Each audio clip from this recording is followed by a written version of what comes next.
Mesdames, Messieurs, Multiview vous revient encore une fois de plus, cette fois-ci avec une autre figure emblématique. Et ce programme continue à mettre en lumière les différents acteurs des différents domaines, comme on l'avait déjà signifié lors de notre premier programme. Et là, nous aurons le plaisir de recevoir pour vous un artiste qui n'est plus à présenter. Vous le suivez des partout, c'est un plaisir pour nous de vous savoir très nombreux. Vous le suivez sur Hero TV, le bouquet Star Times, canal 129. Vous le suivez sur nos plateformes des réseaux sociaux, Facebook, TikTok, voire aussi YouTube, MJ10 Productions. C'est un plaisir de vous savoir toujours en nombril en train de nous suivre. Et sans doute, nous allons vous présenter l'artiste qui est avec nous. Il s'appelle Johnny Mbaya, à qui nous disons bonjour, bienvenue dans ce programme. Bonjour, monsieur Elvis. C'est un plaisir de vous savoir avec nous, mesdames, messieurs, chers internautes. Vous allez comprendre que c'est bien notre invité du jour, Johnny Mbaya. Il va se présenter même. C'est qui Johnny Mbaya? Le nombreux internautes et téléspectateurs ont hâte de vous découvrir. Johnny Mbaya, c'est Johnny Mbaya. Premièrement. Artiste adorateur et évangéliste, conducteur des cultes, dirigeant de la chorale et né d'une famille de 8. Et je viens juste après l'aîné de la famille, donc je suis le deuxième de la famille. Diplômé d'État. Je vais dire quoi encore? Célibataire. Célibataire. Mais déjà, la curiosité me pousse à vous demander le temps d'être célibataire et occuper tout ce que vous avez comme fonction dans l'église. C'est pas un peu dangereux pour vous? Parce que sans doute, moi je me dis, vous serez soumis à quelques tentations. À multiples d'ailleurs, plusieurs tentations. Oui, aussi. Mais ça dépend aussi de la discipline d'une personne. Et je pense que c'est ça. Une petite question de curiosité, encore une fois de plus. Vous attendez quoi? Il y a sans doute plusieurs sœurs dans l'église, de gauche à droite. Vous passez, vous attendez encore quoi? J'attends aussi le temps et aussi l'argent. L'artiste Johnny Mbaya est en attente du temps et de l'argent également. Et je pense toutes les dames célibataires qui nous regardent savent déjà que l'artiste est célibataire. Et sans doute aujourd'hui, l'artiste Johnny Mbaya, nous allons parler de vous. Nous allons parler de vous, mais sans doute de votre carrière musicale. Donc, nous commençons d'abord par les années déjà qui comblent votre carrière. Il y a combien de temps vous chantez? Et donc, l'inspiration est venue de la motivation. Pourquoi vous ne pouvez pas être boxeur, vous ne pouvez pas être catcheur, mais vous avez choisi d'être artiste, musicien, gospel, pour le préciser? Ok, pour une petite histoire, devenir chantre, je ne sais pas comment est-ce que ma mère l'avait découvert, parce que, pour dire la vérité, je suis devenu chantre aujourd'hui grâce à ma mère. J'étais encore enfant, je n'avais que 5 ans, ma mère était en train de me pousser à aller intégrer la chorale de l'église. Et à l'époque, je pense, j'avais 5 ans que ma mère voulait que j'intègre la chorale mobile du monde. Là, j'étais en Bujimaï. De Kachala. Ouais, de Kachala et Kabongo, je pense. À partir de là, ma mère a commencé un peu à me pousser à intégrer les chorales, même de l'église, intégrer tout ça. Et après, j'ai commencé à m'exercer, à beaucoup écouter de la musique. Et c'est parti de là aussi. Mais la toute première fois que j'ai eu à chanter, j'avais 9 ans. Non, j'avais 11 ans. Entre 11 ou 9 ans, quelque chose comme ça. Dans ce même groupe mobile? Non, non. La toute première fois que j'ai eu à chanter au micro, j'étais déjà seul. Donc j'ai chanté avec ma grande sœur. Et parlons d'abord du début de votre carrière. Ouais. Ça date de quelle année? Carrière, je vais dire carrière professionnelle ou carrière professionnelle. Quand vous avez commencé professionnel, le public a fait votre connaissance que nous avons un nouvel artiste sur le terrain. Ah, je dirais, je suis un nouveau-né. Hein. Je suis un nouveau-né dans une musique, dans le monde professionnel, pour dire ça. Un nouveau-né dans le monde professionnel, mais comment vous expliquez le fait que la notoriété s'est déjà installée, on vous consomme de gauche à droite, pas seulement localement, nationalement, mais internationalement également. Ça vous fait comment? C'est une question que je dois poser à Dieu. Comment est-ce que ça se... Non, personnellement, les impressions dont vous avez. Si vous réalisez qu'il y a même des pays voisins, donc à Kinshasa, de partout un peu, on vous consomme, de manière à titre personnel, comment ça vous fait? Parfois, quand j'y pense, j'ai deux sentiments, des joies et, je pourrais dire, des tristesses, non. Mais souvent, quand j'y pense, j'ai souvent les larmes qui... Parce que c'est quelque chose qui m'est arrivé, qui n'était pas, je pourrais dire, qui n'était pas programmé. Tout n'était pas programmé. Et quand je vois ce que Dieu a fait, je comprends ma première chanson. Pouvez-vous nous expliquer comment est-ce que votre carrière avait basculé? Peut-être de zéro jusqu'à un niveau un peu très élevé.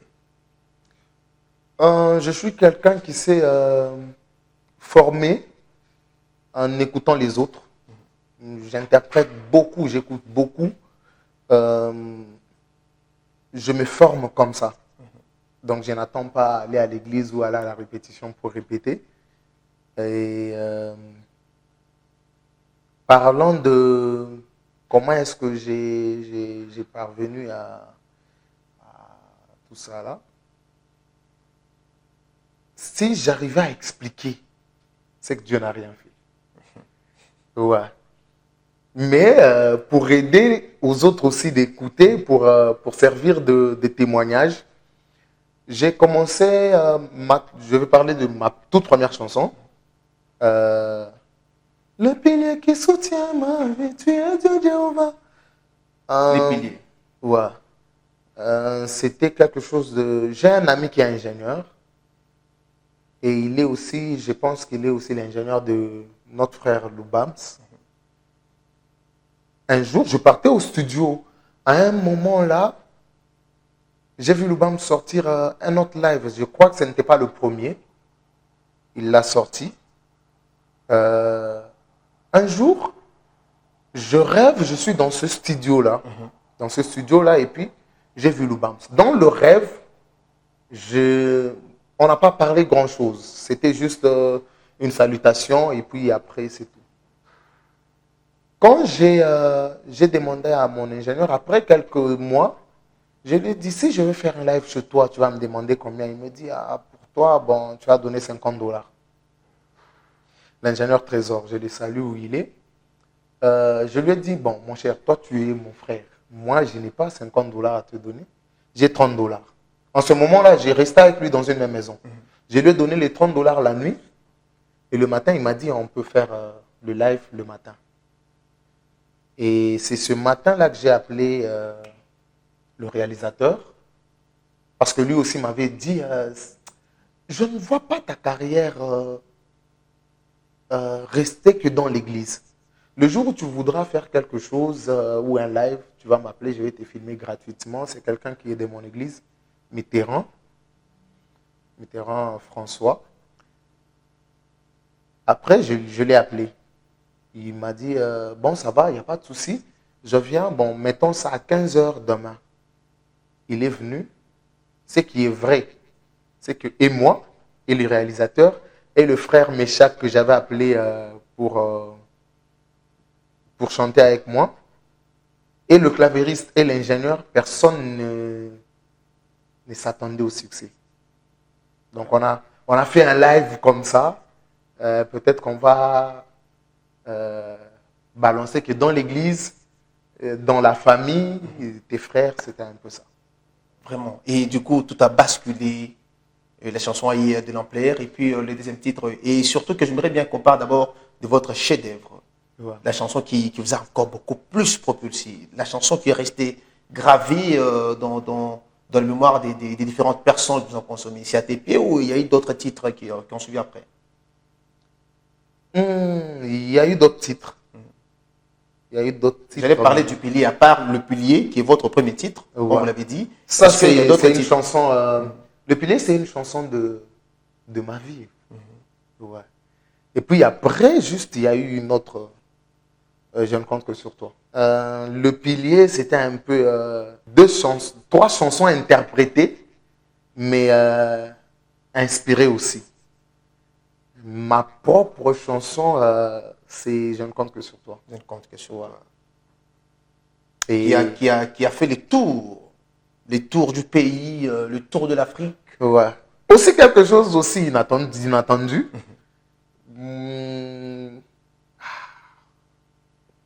J'ai envie de rire. Quand je vois ce que Dieu a fait, mais je me dis, ça c'est un autre level. Pour souligner, c'est que je ne viens pas d'une très grande communauté. On ne m'a pas présenté. Je n'ai pas fait des concours de musique ou d'artistes. Ce qui est vrai, ce que je n'ai pas compris, comme vous aussi, vous ne l'avez pas compris. C'est Dieu. Ouais.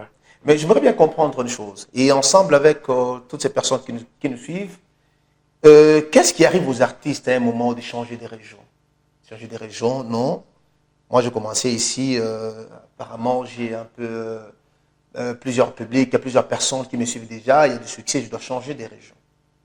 Mais aussi longtemps que, de manière assez générale, nous voyons, quand il y a ces artistes qui changent de région, il y a toujours ces dons, ça tient bon, et les autres finissent par s'effondrer vraiment. Des gens qui avaient du succès, quand on change de région, parce que vous vous dites que non, ce niveau ici, c'est par exemple dans la ville de Lubumbashi, vous dites que non, j'ai déjà conquéré la ville de Lubumbashi, je dois changer de région. Qu'est-ce qui vous pousse d'abord, vous les artistes, pour ne pas toujours rester dans votre champ d'activité? Où vous avez commencé? L'élévation aussi vient différemment. Ça ne veut pas dire que si Dieu t'a béni en RDC, il faut que tu restes en RDC. Ou si Dieu t'a béni en France, il faut que tu restes en France. Et surtout que vous aussi, vous faites partie des artistes qui ont fait ça, qui ont quitté leur champ de départ, leur ville de départ, leur région de départ, pour aller essayer de se propulser après. Pour aller où? Pour aller ailleurs, pour aller à Kinshasa, pour aller en Côte d'Ivoire par exemple. Mais pourquoi vous faites ça? Et surtout, déjà que vous faites partie de l'un de ces artistes qui font cela habituellement. Et c'est quoi la différence maintenant que vous trouvez? Est-ce que vous êtes allé encore plus loin? Ça, c'est une accusation. On aimerait bien comprendre. Ça, c'est une accusation. Et surtout qu'il y aura toujours de ces gens, des artistes, qui vont vous suivre après, qui vont vous suivre derrière. Et ça pourrait être pour une opportunité d'apprendre encore beaucoup plus et de conquérir encore des expériences provenant de vous. Les aînés, ils sont partis avant. Permettez-moi d'être, je ne sais pas, direct et de parler que de moi, parce que je ne connais pas ce que les autres ont pu traverser. Mais moi, si Dieu permettait, d'abord, je reviens où vous avez dit, je fais ça souvent, je sors. Là, vous m'avez accusé, vous avez accusé un innocent. Je ne sors pas souvent. Déjà qu'ici à Lubumbashi, je ne sors pas trop. Je pense que si je pourrais compter les églises où je suis parti par conviction, chanter, je ne pense pas que je vais citer 5-6. Déjà des natures, je ne sors pas. Et quitter Lubumbashi pour aller à Kinshasa, parce que c'est aller à Kinshasa et à Mbujimai aussi. À Kinshasa, je suis parti par le biais de ma productrice, parce qu'après juste ma première chanson, j'ai eu une productrice, Naomi Mbala, qui est aussi de la France. M'a dit non, tu ne peux pas seulement rester à Lubumbashi.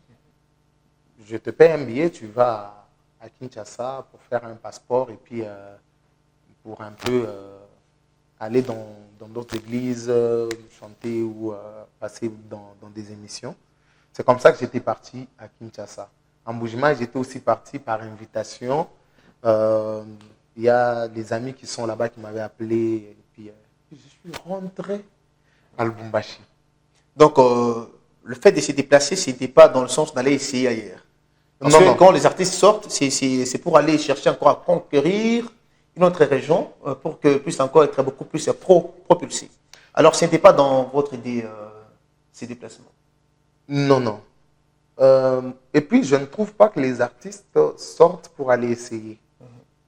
Déjà, les artistes que je connais qui sortent, qui quittent peut-être le pays ou la province, ce sont déjà les artistes que Dieu a bénis et qui ont peut-être fait, qui ont fait un nom. Et ça, Dieu a fait de sorte à ce que leur nom parte jusqu'à l'international, quelque chose comme ça.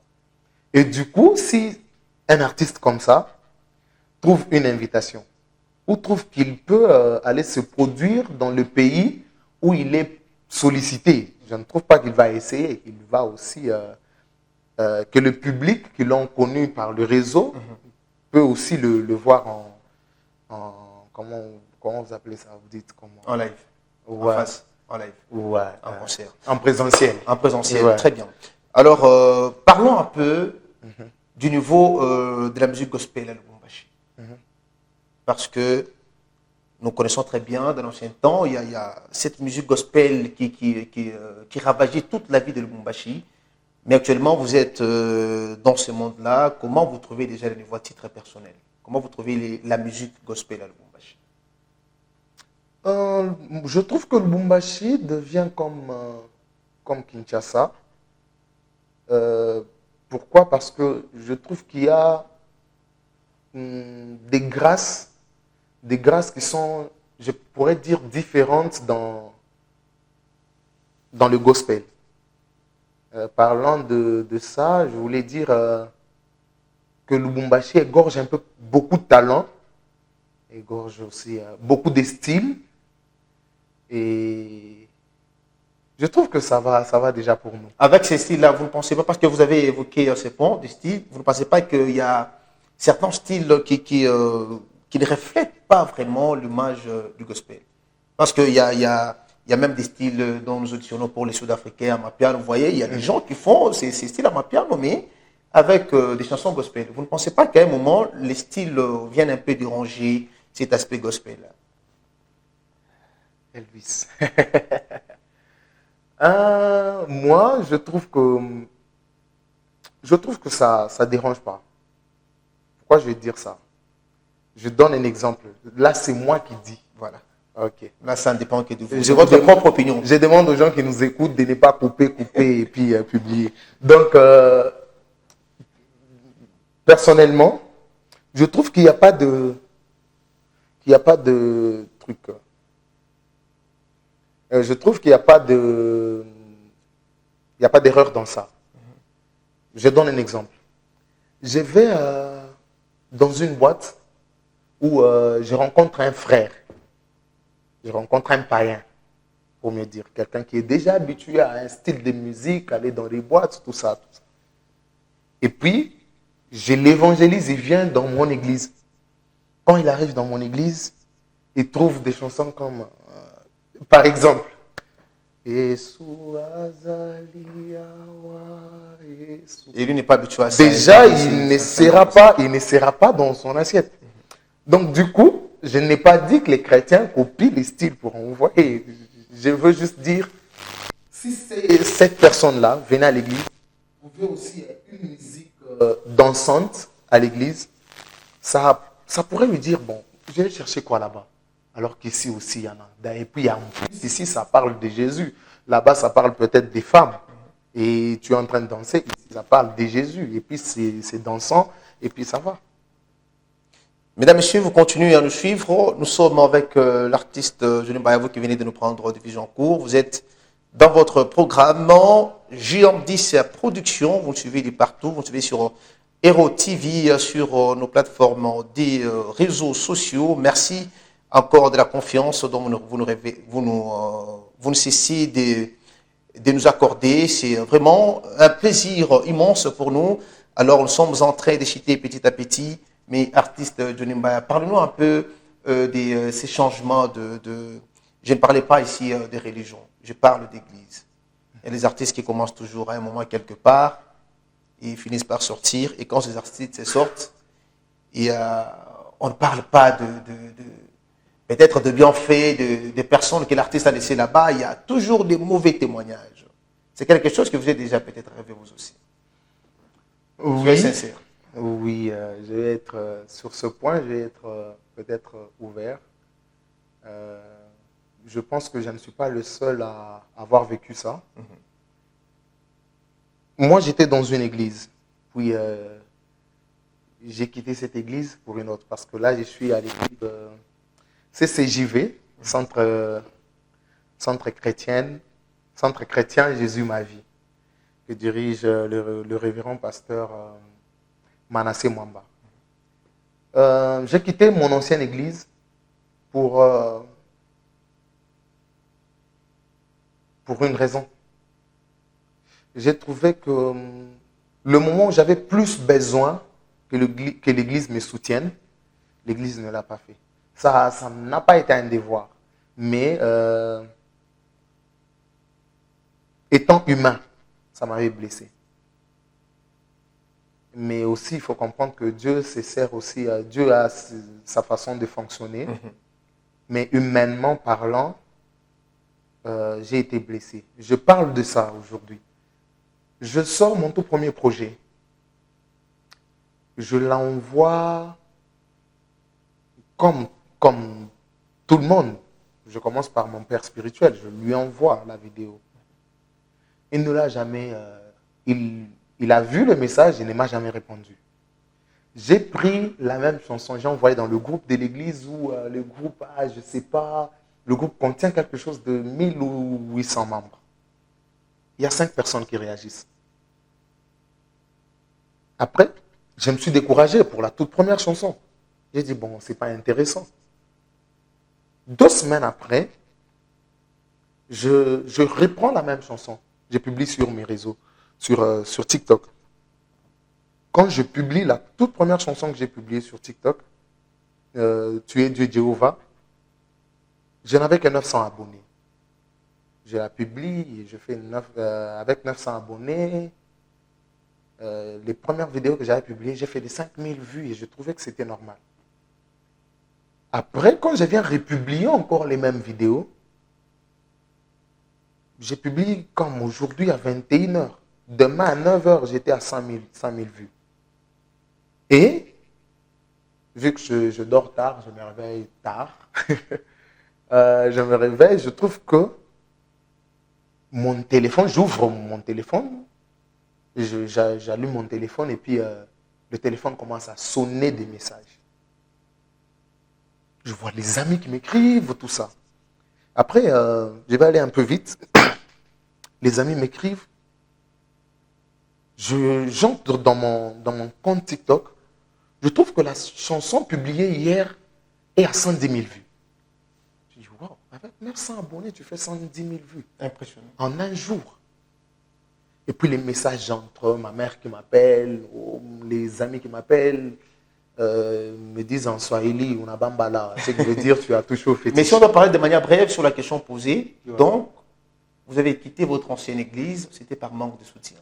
Oui. Soutien matériel, financier. Ouais, par manque de soutien. Aujourd'hui, sans doute, vous êtes en train de réaliser que Dieu ne vous voyait pas dans votre ancienne église, mais vous voyez dans l'actuelle église. Parce qu'apparemment, c'est là où Dieu vous a encore beaucoup aïe. Dieu m'a vu là. Dieu m'a vu là. Mais moi, je trouve que tout ce que Dieu fait est bon. Tout ce que Dieu fait est bon parce que où je suis maintenant, je trouve qu'il a fallu que ça se passe comme ça là-bas pour que je sois où je suis. Aujourd'hui, vous avez de la notoriété aujourd'hui. Déjà une question enchaînée. Comment vous faites pour rester toujours humble? Malgré la notoriété, vous avez des appels de gauche à droite. Ouais, je reste humble parce que je sais que ce que Dieu a fait pour moi peut le faire pour quelqu'un d'autre demain. Dieu n'est pas limité que par nous. Donc si Dieu l'a fait en un jour, je dors et puis je me réveille connu. Donc Dieu peut le faire avec quelqu'un d'autre. Donc je ne limite pas Dieu. Je considère tout le monde parce que je ne sais pas, je n'ai pas l'avenir des gens entre mes mains. C'est Dieu qui a l'avenir des gens. Et je considère tout le monde parce que je sais que la personne que j'ai considérée aujourd'hui, peut-être sera la seule personne qui pourra m'aider demain. Qu'est-ce que représente la musique pour vous? La musique, pour moi, elle représente tout. Du business également? Je ne pense pas. Je ne pense pas. Si Dieu me bénit par la musique, oui, déjà qu'il me bénit par la musique. Mais je ne pense pas que je fais la musique pour du business. Déjà que j'ai ma petite entreprise, petite, et puis je me débrouille. Moi, tout ce qu'il faut faire pour avoir l'argent, je le fais. Je ne chante pas pour avoir l'argent. Vous n'avez jamais chanté une fois pour plaire à quelqu'un qu'à Dieu? Ça ne vous a jamais arrivé? Parce que vous pouviez vous dire que là, j'ai besoin d'être sponsorisé, il faudrait que je chante pour faire plaisir à mon pasteur, par exemple. Ça vous est déjà arrivé de chanter pour faire plaisir à quelqu'un? La seule chose que j'ai jamais fait, j'ai jamais chanté pour plaire aux gens. Déjà que je chante toujours les yeux fermés.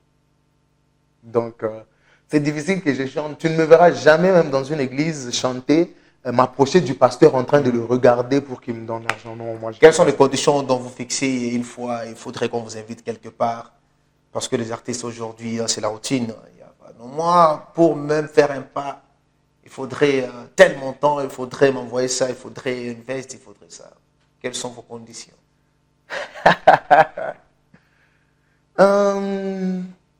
Personnellement, je ne pense pas que j'ai assez de conditions. Déjà que même avec les gens que je peux appeler, je peux dire qu'ils me gèrent, on se gère. Ouais. Donc, du coup, quand quelqu'un m'appelle, surtout les gens m'appellent que par moi. Et du coup, moi, je transmets le message, on parle, on essaie de voir. Mais sinon, nous vraiment, je pense que nous sommes chrétiens. Vous êtes chrétien. Je crois. Mais je pense que vous avez détourné la question parce que les conditions, vous ne les avez pas énumérées. Non, quand je dis nous sommes chrétiens, c'est parlant des histoires de cachets. On n'est pas très, très exigeant sur ça. Souvent, quand on nous appelle, nous demandons à ceux qui nous ont appelés de nous dire comment est-ce qu'ils se sont organisés. Ils nous disent, et puis nous voyons, et puis nous parlons entre nous. On pense que bon, je donne un exemple. On t'appelle dans une manifestation de la jeunesse, ok? Ou on t'appelle dans une manifestation de l'église. Il y a une différence. Quand les jeunes t'appellent, ils ont un moyen limité.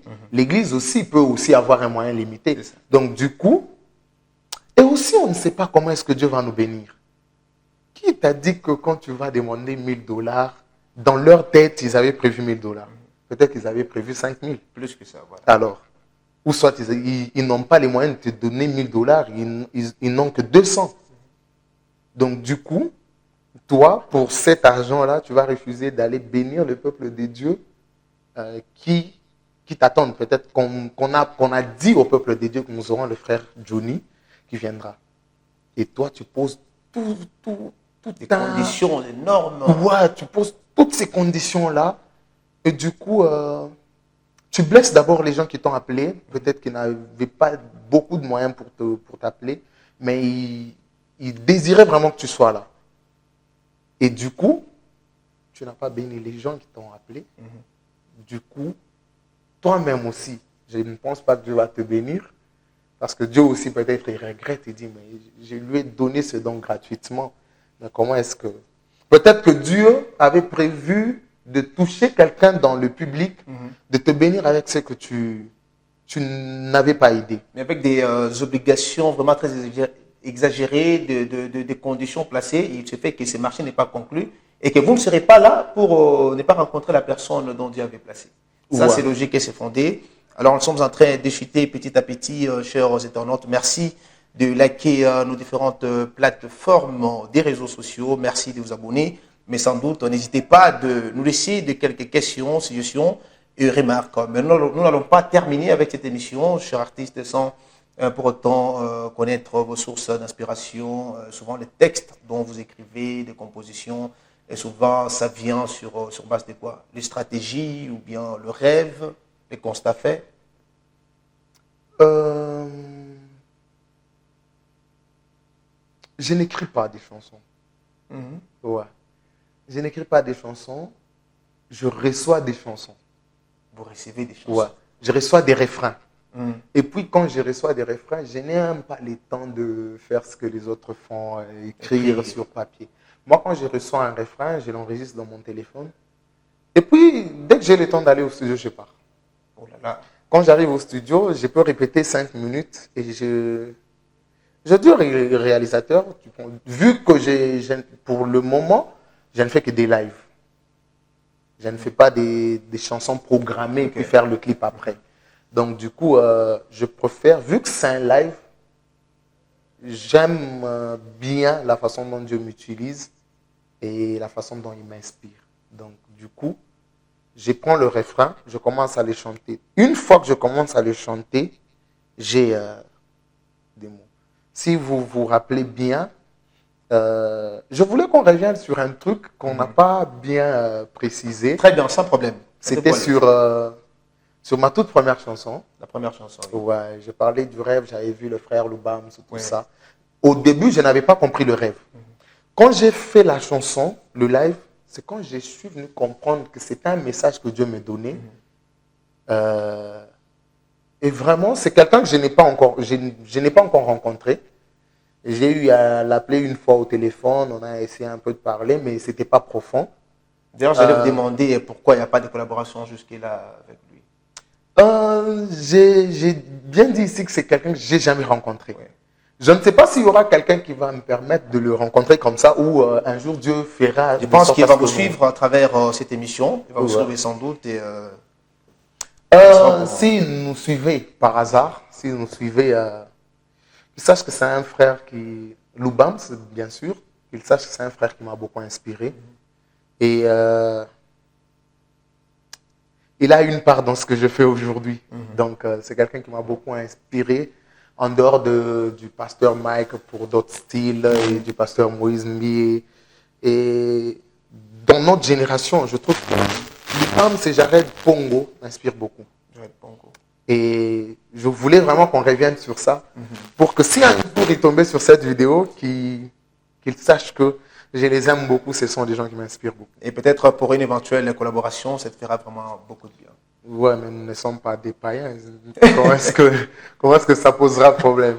Alors, un petit conseil à tous ces jeunes artistes encouragés qui veulent emboîter le pas d'être artiste musicien gospel, un petit conseil pour qu'on puisse pas se retrouver dans des histoires qui ne plaisent pas à Dieu. Nous avons aussi un sérieux problème là-bas. Et ce que je pourrais donner comme conseil, peut-être que je ne suis pas le mieux placé à le donner, mais quand même, je vais le dire. Que les jeunes soient patients. La patience. Qu'ils soient patients, qu'ils attendent le temps de Dieu. Si vous rappelez bien, et je parlais ici, ma toute première fois de chanter, j'avais 11 ans à l'église. Vous pouvez calculer des 11 ans, je suis dans une trentaine maintenant. Vous pouvez calculer maintenant. Et si je me rappelle bien, je pense que... bon, je vais le dire, je pense qu'il n'y a pas de souci dans ça. Quand j'ai sorti la chanson, j'avais 31 ans. Donc de 11 ans à 31 ans, donc j'ai été patient, j'ai servi Dieu qu'à l'église. Et le temps de Dieu est arrivé et j'ai trouvé que c'était le meilleur. Et après je sais pas, une vingtaine ou 19 ans après que je suis maintenant connu. Impressionnant. Si Dieu le fait, il faut le dire, je suis maintenant connu. Donc, Impressionnant. on peut parler. Je vais citer par cette question. Il vous est déjà arrivé une fois d'être proposé. On vous propose peut-être de quelque chose qui ne cadre pas avec la volonté de Dieu, de quelque chose qui ne fait pas référence au christianisme. Ouais. J'ai eu à rencontrer 2 fois, 2 ou 3 fois, Nos frères ici, qu'on appelle les Français, les Ivoiriens, les appellent les Oubi. Les hobbies. Dans notre langage de Kinshasa, on les appelle les deux fois deux fois. et, et ici, je ne sais pas comment on les appelle. Bon, pour être clair, les homosexuels. J'ai eu à rencontrer deux frères comme ça. Un à Mbujimaï, le deuxième c'était ici. Et il me proposait d'être... D'être l'un des leurs, ouais, non, d'être leur... comment je vais dire? leurs compagnons, voilà, leurs collègues. Leur copain. Leurs Ouais. copains. Oh là là. Ouais, j'ai eu à rencontrer Et ça. comment vous avez surmonté cela? Parce que sans doute c'était une preuve. Ouais, déjà que au départ, des natures, même si je dormais avec un garçon sur un même lit, on ne peut pas se coller, ça va pas. Déjà quand tu viens de me dire ça, je trouve bizarre. Vraiment. Aussi, je trouvais quelqu'un aussi qui m'avait, quand j'étais parti à Kinshasa, m'a dit, j'ai mon pasteur, s'il prie pour toi, il va te donner quelques prières et puis ça va te tracer le chemin pour que tu sois pour que tu aies vraiment du succès. Intérieurement, je me suis dit, c'est que je suis aujourd'hui. Ce n'est pas par la prière de ce pasteur-là ou par des psaumes, tout ça. C'est juste par la grâce. Si Dieu l'a fait une fois, pourquoi il ne peut pas le refaire? Donc je trouve que intérieurement, je me suis dit, je ne peux pas céder. Ça, c'est un diable. Ça, c'est une tentation et je n'ai pas cédé. Alors, ça n'empêchera pas, ça ne va pas nous empêcher que nous vous laissons l'opportunité de saluer deux personnes qui vous ont suivi. Des partout, mais sans doute, je vous laisse l'opportunité, avant que vous puissiez le faire, posez-vous une question. Peut-être c'est une question qui était très capitale. Je vous laisse cette opportunité de vous poser une question et puis vous répondez et enfin vous saluez. Me poser moi-même une question. Voilà. Des fois, ça arrive même à l'école. Hein. On te pose la question, pose-toi une question et réponds.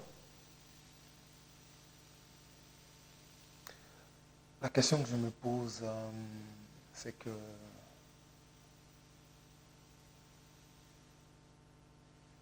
est-ce que... Bon, Johnny, je vais te poser une question. Est-ce que tu trouves que tu es déjà arrivé, ce que tu as toujours pensé à faire, tu l'as déjà fait, ou bien tu trouves que tu n'es qu'au début? C'est ça la question que je me pose. Tu y réponds en même temps. Je trouve que je n'ai pas encore rien fait. C'est vrai que je ne suis plus ce que j'étais avant, mais dans les réalisations, je n'ai pas encore réalisé ce que je dois réaliser. Vous êtes fixé comme objectif. Ouais. Et aussi, je n'ai pas encore tout vu ce que Dieu a promis. Donc, je dois encore avancer et ne pas lâcher. Il faut. Et ça pourra aussi être une question. Johnny, pourquoi je ne me marie pas? Mais j'ai déjà eu une réponse. L'argent. Ouais. Déjà, je pense que la femme est là. L'argent. Ouais. C'est encore célibataire. Cette question peut être répondue et sans à ces raisons. Alors, mesdames, messieurs, c'était un plaisir de vous présenter cette émission Multiview. Et nous vous laissons d'abord la chance de saluer deux ou trois personnes et puis on va se séparer par là. C'est la toute première émission où je n'ai pas fait d'acapella. Pourquoi? Vous l'avez fait à un moment et vous étiez libre de le faire quand vous ne m'avez pas demandé, il fallait me demander. Vous l'avez fait un peu. Vous l'avez fait un peu. Sinon, si vous souhaiterez, en lieu et place de saluer les quelques personnes qui vous ont suivi, terminer avec un acapella, ça ne fera du mal à personne. Ok. Je salue mon père, Vital Michel Dédé Mbaya.